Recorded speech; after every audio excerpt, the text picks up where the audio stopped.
प्रकाशदादा सुर्वे, विभाग प्रमुख लालसिंगजी, विशाखाताई, आमचे रविभाऊ मुंडे, विधानसभा प्रमुख नवीनजी, मनीषाताई, शाखा प्रमुख संतोषजी,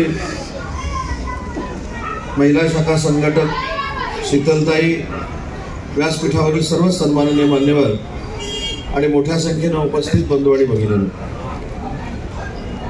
गेले 2 दिवस मुंबईच्या शाखांना भेटी देण्याचा उपक्रम माननीय एकनाथ शिंदे साहेबांच्या नेतृत्वाखाली आम्ही सुरू केला आहे आणि सांगताना आनंद एवढाच आहे की बघा बोललो नाही तरी शिटी मारतात. आनंद एवढ्या गोष्टीचाच आहे की ज्या ज्या वॉर्डमध्ये मी गेलो त्या वॉर्डमध्ये शिवसेनेचं प्रचंड मोठ्या पद्धतीचं वातावरण आहे, धनुष्यबाणाचं वातावरण. काल प्रकाशदादांच्या मतदारसंघामध्ये फिरत असताना काही ठिकाणी उभाटाच्या शाखांना लॉक देखील घातलेला आम्हाला बघायला मिळालं. एवढी आपली संघटना मजबूत आहे. मग आपली संघटना मजबूत असताना आपल्या वॉर्डमधील, आपल्या प्रभागामधील जी काही विकासाची कामं आहेत ती विकासाची कामं करून घेण्याचा आपल्या सगळ्या पदाधिकाऱ्यांचा प्रयत्न असतो. काही ठिकाणी या प्रयत्नांना यश येतं, काही ठिकाणी आपण अपयशी असतो. पण इथल्या सगळ्या नागरिकांना मी एक आनंदाची गोष्ट सांगणार आहे की पुढच्या 15 दिवसात या भागातले एसआरएचे प्रश्न असतील, या भागातले म्हाडाचे प्रश्न असतील, या भागातले मुंबई महानगरपालिकेचे प्रश्न असतील, हे सगळे प्रश्न सोडवण्यासाठी स्वतः एकनाथ शिंदे साहेब तुमच्या ह्या संपूर्ण परिसरामध्ये येणार आहेत आणि तुम्हाला विकासात्मक शिवसेना. शेवटी विकासाची कामं करून मतदारांची मनं जिंकणं हे देखील एक कसब आहे आणि ते कसब नक्कीच आपले मुख्य नेते एकनाथ शिंदे साहेबांमध्ये आहे. मी मगाशी एका माझ्या मनोगतामधनं त्यांचा किस्सा सांगितला. आज संध्याकाळपर्यंत त्यांच्याबरोबर मी कोल्हापूरच्या दौऱ्यावर होतो आणि कोल्हापूरच्या दौऱ्यावर असताना आज एक प्रसंग बघितला. तोच प्रसंग 2.5 वर्षापूर्वी मी कोल्हापूरला असताना त्यांच्या सभेत असताना बघितलेला होता. 2.5 वर्षापूर्वी माननीय एकनाथ शिंदे साहेबांची सभा सुरू होती आणि त्या सभेच्या पहिल्या खुर्चीवर, पहिल्या रांगेच्या खुर्चीवर आमची एक मुस्लिम महिला भगिनी बसलेली होती आणि तिच्या हातामध्ये छोटं बाळ होतं. ती अपेक्षा व्यक्त करत होती की तिला एकनाथ शिंदे साहेबांना भेटायचं आहे आणि सभा संपल्यानंतर ती एकनाथ शिंदे साहेबांना भेटली. भेटल्यानंतर तिनं काय सांगितलं की माझ्या हातामध्ये जे बाळ आहे, ज्याला आपण आपल्या संस्कृतीमध्ये, आपल्या हिंदू धर्मामध्ये बारसं म्हणतो, ते बारसं मला या स्टेजवर करायचं आहे आणि त्या मुलीचं नाव मला दुआ ठेवायचं. साहेबांनी विचारलं त्या मुलीचं नाव दुआ का ठेवायचं आहे. त्यावेळी त्या महिला भगिनीने सांगितलं की माझी मुलगी ज्यावेळी तिचा जन्म झाला त्याच्यानंतर आजारी होती आणि तिची शस्त्रक्रिया करणं गरजेची होती. तुम्हाला हे कळल्यानंतर तुम्ही जी काय मदत करायची ती केली आणि त्या सगळ्या कठीण प्रसंगातनं माझी मुलगी देखील वाचली आणि आमचं कुटुंब सुखी झालं.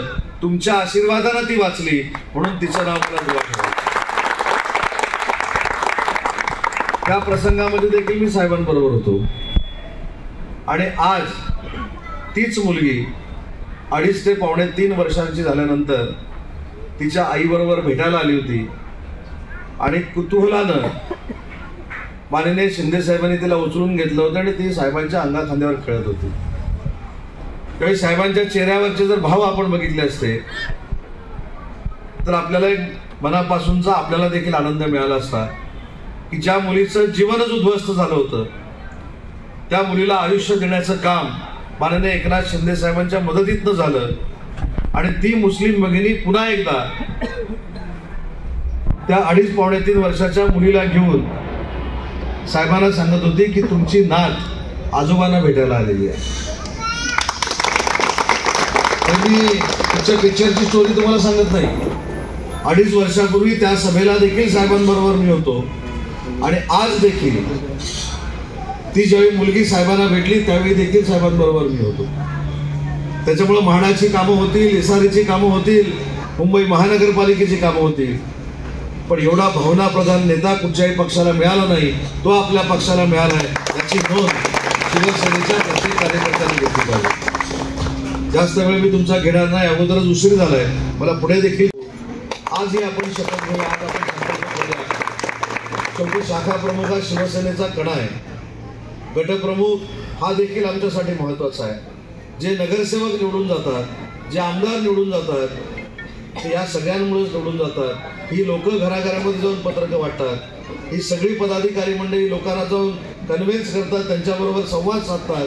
म्हणूनच आमच्यासारखे कार्यकर्ते आमदार होतात. ही जाणीव देखील व्यासपीठावरच्या सगळ्याच मंडळींना असली पाहिजे, जी माननीय एकनाथ शिंदे साहेबांना आहे. आणि यासाठी आपण सगळ्यांनी काम करावं. आम्ही सगळे तुमच्या सोबत आहोत. मगाशी मला कोणीतरी सांगितलं की मंत्री कधी झाला नाही. तुम्ही बोलले मंत्री आले, सीएम आले ना. माननीय मुख्यमंत्री तुमच्यासाठी तुम्हाला भेटायला येणं हे तुमच्या आयुष्यातलं परम भाग्य आहे. मुख्यमंत्री आम्ही तर त्यांनी केलेले मंत्री आहोत. त्याच्यामुळं आजपासून तुम्ही ज्या ज्यावेळी मला बोलवाल त्यावेळी येण्याची ग्वाही मी आपल्याला देतो. पण तुम्ही पण पदाधिकारी परीक्षा घेणारे असता. तुम्ही रात्री 9 वाजता मला फोन करून सांगाल रत्नागिरी की 12 वाजता आम्हाला भेटायला ये, तर ते काही शक्य नाही. बरोबर. आपले पदाधिकारी पण कलाकार असतात आणि मग साहेबांकडे तक्रार करू शकतात की आम्ही उदय सामंतला फोन केला होता पण उदय सामंत येऊ शकला नाही. उदय सामंत येणार कसा? रात्री 9 वाजता फोन केला आणि बोलवलंय किती वाजता? 11 वाजता. तर असं काय करू नका. प्रकाश दादांच्या नेतृत्वाखाली फार चांगल्या पद्धतीनं संघटन या ठिकाणी सुरू आहे.